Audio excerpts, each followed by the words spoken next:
Brilliant.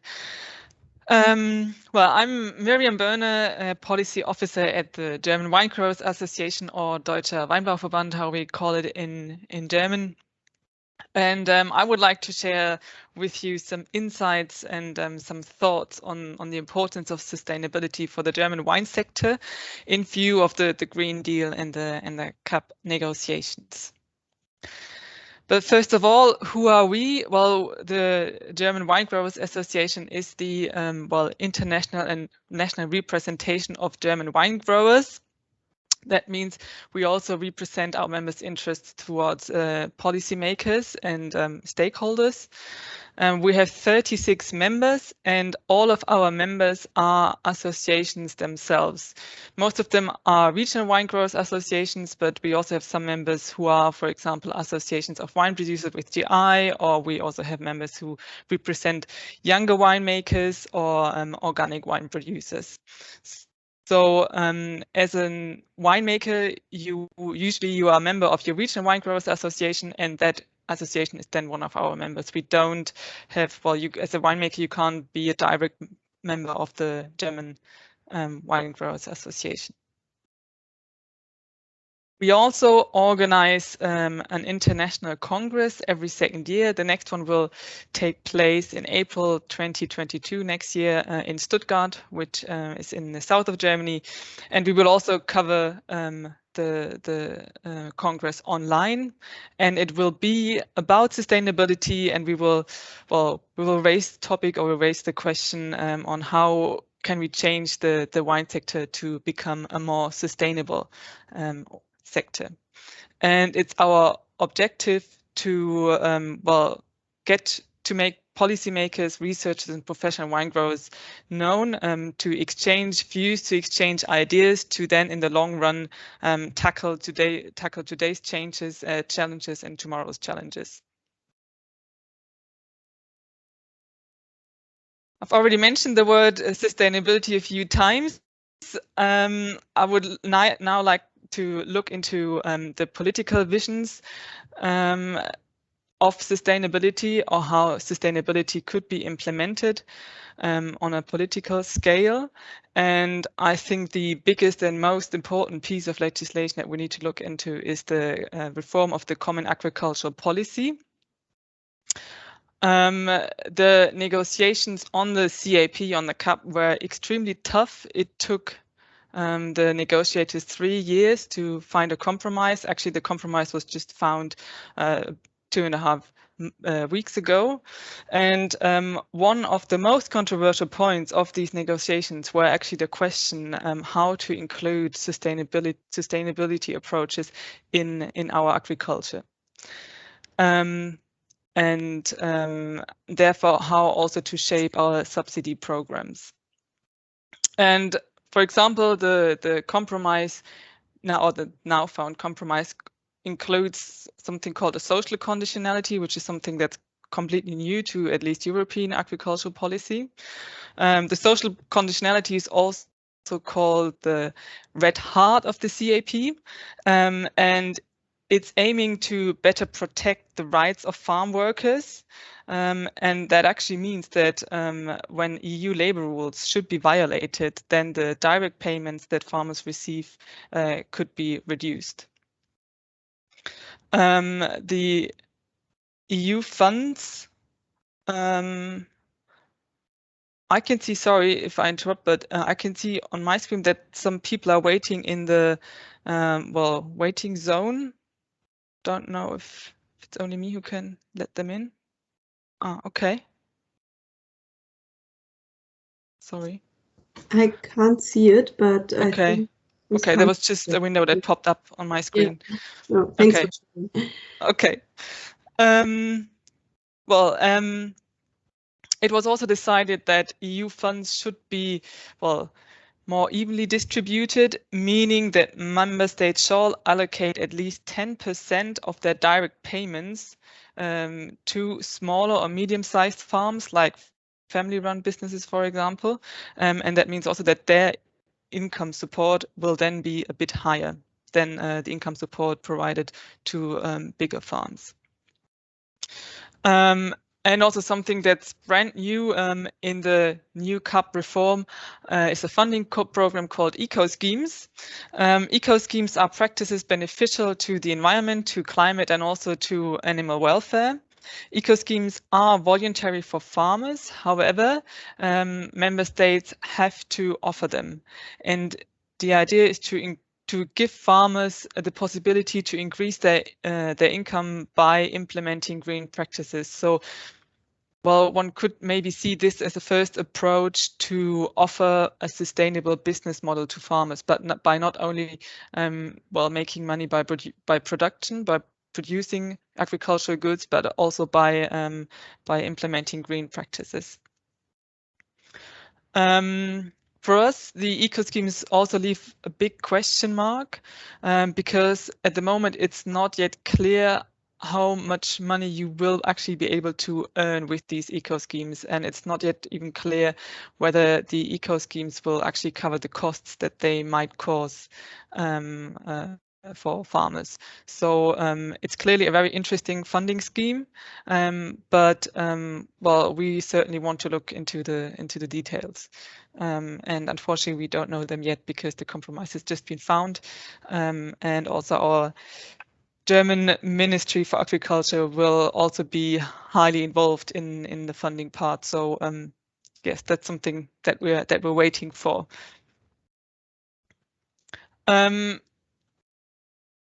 What I've just shown to you are certainly some of the most controversial points in negotiations between the co-legislators, meaning the European Parliament and the Council. However, the European Commission already included some, sustainability ideas in its original proposal in 2018. For example, in the objectives of the agricultural policy, the Commission already made some clear links to sustainability approaches. And I just want to give you, or I want to share with you an examples of the objectives for the wine sector. So, for example, it says in the corresponding regulation that sustainable production systems shall be improved and that the environmental impact of the Union wine sector shall be reduced. These objectives shall then be measured by indicators. And the idea of these indicators is to quantify the objectives and also to monitor the progress that the member states will hopefully make due to, well, a successfully implemented agricultural policy. So there's a whole list of indicators. I just picked one. Result indicator 9, farm modernization, and this indicator is aiming to measure the share of farmers receiving investment support to restructure and modernize, and that, for example, also includes an improvement in resource efficiency. So farm modernization is clearly linked to an improvement in resource efficiency. This idea of making objectives measurable via indicators is new to European agriculture, or to European agricultural policy, to European farm policy, and it thereby makes the CAP reform results-based and also performance-oriented. And well, it gives the policymakers a tool to actually see how, or to monitor how progress is made.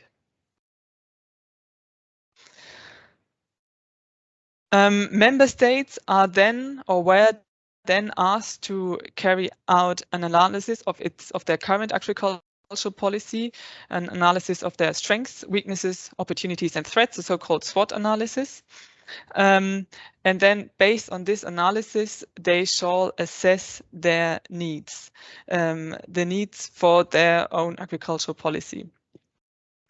For example, Germany sees a need in a support for investments to strengthen the market orientation of enterprises. And Germany also sees a need to adapt its agriculture to climate change. The next step then is to encounter these needs. And this is done with a so-called intervention strategy, which is then designed on on the SWOT analysis and on the assessment of the needs, and which also should be in line with the objectives of the CAP reform. For example, for the wine sector, two interventions that probably will be offered to winemakers is support of plantation for grape varieties according to the market demand and also adapted to climate change.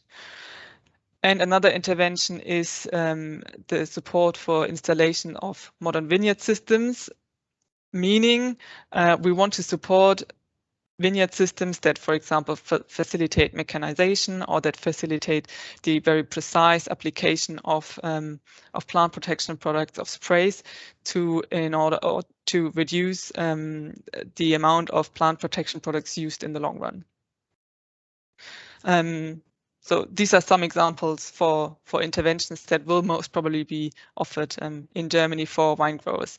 And obviously, it's very important, or for us as a Wine Growers Association, it's very important that these interventions that are offered fit the farmers or the wine growers' needs as well. So to sum it all up, the intervention strategy, which is, I would suppose, is mainly seen by farmers, is actually the final step. It's the last step of the CAP reform. And farmers usually or tend to only know the intervention strategy because they get funded or they get money for the implementation of the interventions. These interventions are then also, for example, listed in the two pillar model, which you might have seen before, which you might have heard of already. The idea of this model is that the different interventions that are offered are clustered in programs depending on who's going to fund it or depending on the objectives of these clustered interventions. For example, the objectives of the wine sectoral program are different to the ones for the bee making sectoral program, just to give you an idea. EU member states need to carry out the SWOT analysis and then based on that the assessment of needs, and the EU institutions, they on one hand also, well, they are responsible for the bigger picture. They set the objectives and they also set the indicators. For us as a German Winegrowers Association, it is important to be in touch with all policymakers, and it's also very important for us to know the farmers' position, to know their interests, to know their problems, and to also know their ideas, what is practical and what is realistic to implement as intervention. And then we get in touch, we get in talks with the EU member state, which in my case is Germany, and we also try to get in touch with the EU institutions or with our partners on EU level in Brussels. When talking about sustainability in agriculture, there are also some other policies on European level which are important. For example, the European Green Deal and the strategy and the action plans it provides. For us at the moment, the focus is on the farm to fork strategy and also on the biodiversity strategy. And as I just mentioned, the CAP, it's a bit of a political question whether the CAP is considered to be part of the European Green Deal, yes or no, because, well, strictly speaking, the CAP reform proposal was actually published before the European Green Deal was published. So some people say it's not necessarily a part of the Green Deal. However, that is a political question. Now, the biodiversity strategy. The biodiversity strategy is a long-term plan to protect nature and to ideally reverse the degradation of ecosystem. From an agricultural point of view, it includes some very ambitious targets like the reduction of use of pesticides by at least 50%, or, for example, the idea to turn at least 30% of EU's land to protected areas, and also to to increase organic farming up to 25% by 2030. For us, these targets leave a few question marks because at the moment it's not yet clear how they shall be realized and how these targets also shall be financed. At the moment, these are figures published by the European Commission, and well, all the practical implementation is then to be, well, expected. The farm to fork strategy goes hand in hand with the biodiversity strategy, and it covers the whole food system. So that also is something which is completely new to, well, not only to think of agriculture or the fork part or the consumer part, but to have a closer look at the whole production chain. And the farm to fork strategy aims to put our food systems on a sustainable path. That means, for example, for a more sustainable food production, the reduction targets are exactly the same as the reduction targets of the biodiversity strategy, which means the reduction of use of pesticides, of nutrient losses, and of fertilizer use by 2030, and the increase of farmland under organic farming to 25%.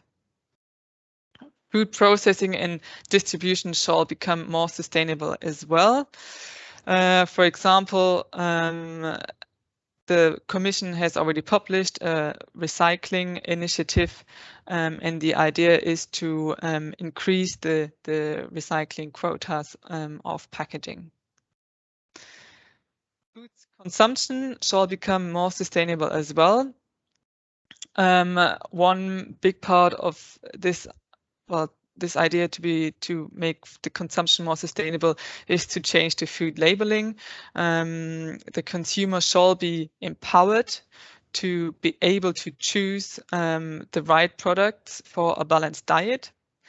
I think that a responsible wine consumption is clearly part of a balanced diet.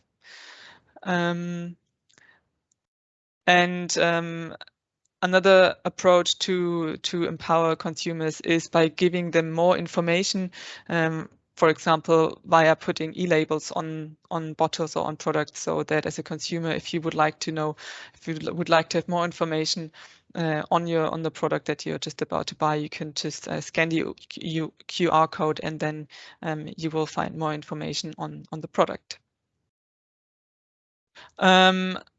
And another target of the farm to fork strategy is to prevent food waste and food loss. For example, the food waste at retail and consumer levels shall be halved. That brings me to my final slide. We are on a path to a more sustainable wine sector, and this path is highly shaped by EU legislation and the discussions led in Brussels. At the same time, we have to make sure that our winemakers are on board, because it's the winemakers who will then have to implement the sustainable practices which are designed in Brussels. And I think we also need to mirror our efforts. We need to explain to our customers what we do, why we do it, how we do it, in order to be seen or to be perceived as a sustainable sector. And also to be able to explain to convince our consumers to pay, well, the price for more sustainable products. So overall, that means that the success of our path towards a more sustainable wine sector will also depend on our capacity to adapt, our capacity to evolve, to be proactive, to be politically involved, to make our voices heard. We want to be part of the solution, and I think it's also very important that we create solutions. So thank you very much.